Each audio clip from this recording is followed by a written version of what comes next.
So hi welcome back, this is me Arshur. इस video में हम बात करने वाले हैं that is the reality of the actual salary what you will be getting after completing your MBA.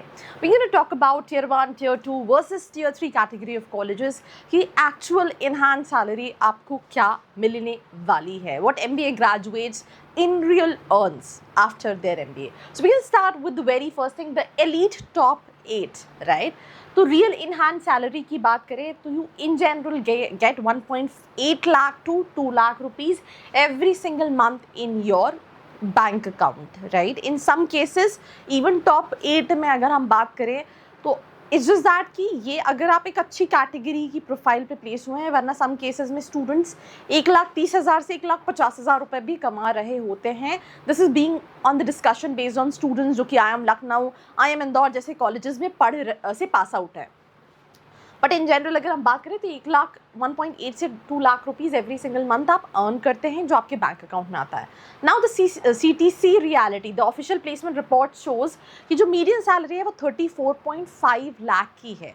अगर आप 34.5 को डिवाइड करोगे 12 से तो आपको कैलकुलेशन जो है वो मतलब काफ़ी ज़्यादा शो करेगा. पर अगर हम बात करें, consulting is the biggest king here. Top firms like McKinsey, BCG, इनका मीडियन सैलरी 40 लाख से है. तो अगर आप कंसल्टिंग में जाते हैं तो packages on a higher side रहता है. Other paying high paying payers में फाइनेंस में प्रोडक्ट मैनेजमेंट रोल्स 35 लाख के अराउंड पे करते हैं. सेल्स एंड मार्केटिंग में जो ऑफर रहता है मीडियन 28 लाख रहता है, पर इसमें इंसेंटिवाइजेशंस काफ़ी ज़्यादा रहते हैं.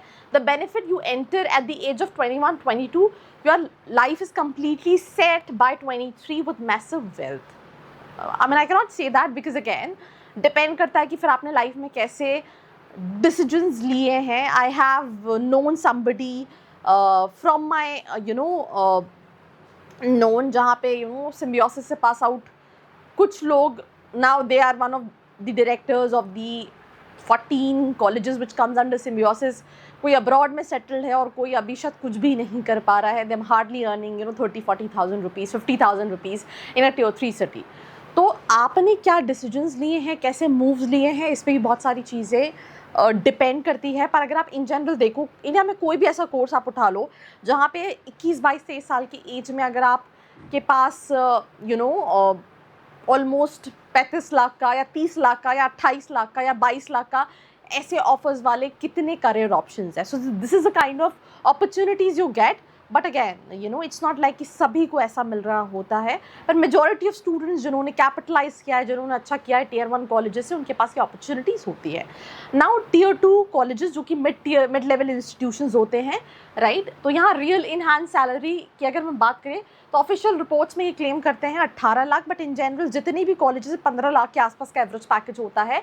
अभी इसमें EMI ट्रैप रहता है बिकॉज आप काफ़ी बड़ा लोन लेते हैं तो आपकी हाफ जो सैलरी है that goes straight into EMI for 5 years, right? You only live on the remaining 50,000, right? The job shift, high paying consulting finance job disappear almost completely. For example, a whole batch might get only 11 finance roles.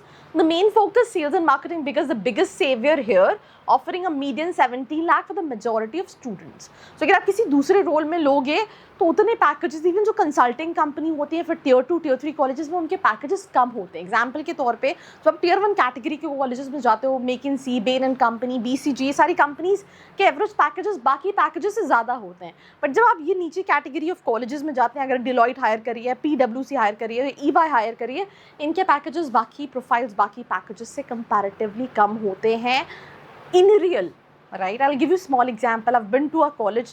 It's a tier 3 college. वहाँ पे दूसरी जो companies आ रही हैं 8 लाख 9 लाख का, but वहाँ PwC ने 4 लाख का पैकेज दिया और बच्चे गए भी हैं. और ऐसे नहीं, अच्छे बच्चे गए हैं क्योंकि यार PwC ब्रांड है, कंसल्टिंग है, सो मेरा पोर्टफोलियो बन जाएगा, ज़्यादा वर्क प्रेशर नहीं होगा. ये थॉट प्रोसेस सोच के वो बहुत कम के पैकेजेस में भी चले जाते हैं. तो सिंपल सी चीज़ है, इसमें आप तभी कैपिटलाइज कर सकते हो if you know that how to bring out the maximum out of your MBA. If you are able to make it to top 20%, 30%, let's in case even top 50% of your batch.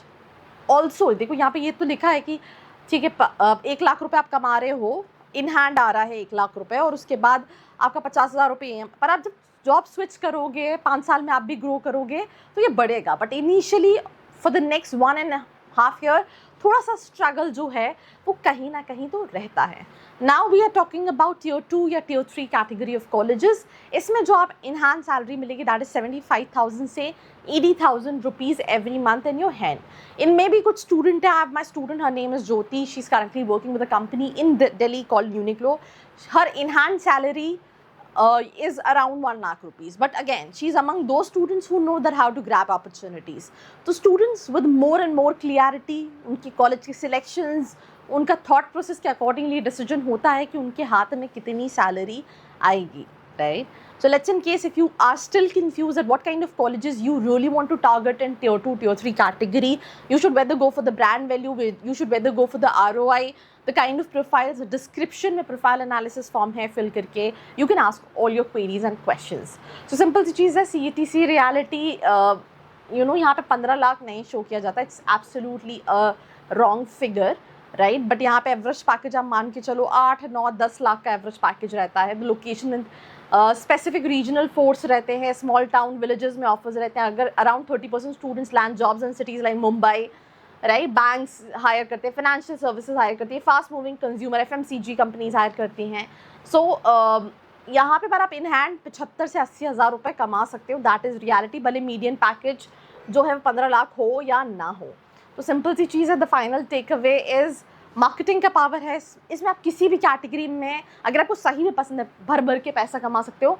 If you want corporate job in core finance और elite strategy, tier 1 colleges is mandatory, right. एक elite profile, I mean again वो जो classy fancy, तो ये सिर्फ tier 1 category colleges में possible है, which is around top 8, top 10 kind of a colleges. But still अगर आप MBA को किसी भी दूसरे कोर्स से कंपेयर करो, I will be really honest you, आप मुझे डिस्क्रिप्शन में 5 ऑप्शंस भी नहीं दे पाओगे जो आपको इवन MBA के बाद 8 लाख की स्टार्टिंग पैकेजेस ऑफर कर सके. स्टूडेंट जो सिंसियर स्टूडेंट्स हैं, राइट. तो सिंपल सी चीज़ है, अगर आप सही से कैपिटलाइज करो, you will be able to make it out of your MBA. Communication, profiling, extracurricular activities, additional skill set, and you're all set for the market. So this is how I'm going to end this episode right here. I'll request you to share this video with all your friends out there. Till then, like, share and subscribe. I hope you like this video. For more such videos, keep watching our channel. And do not forget to like, share and subscribe.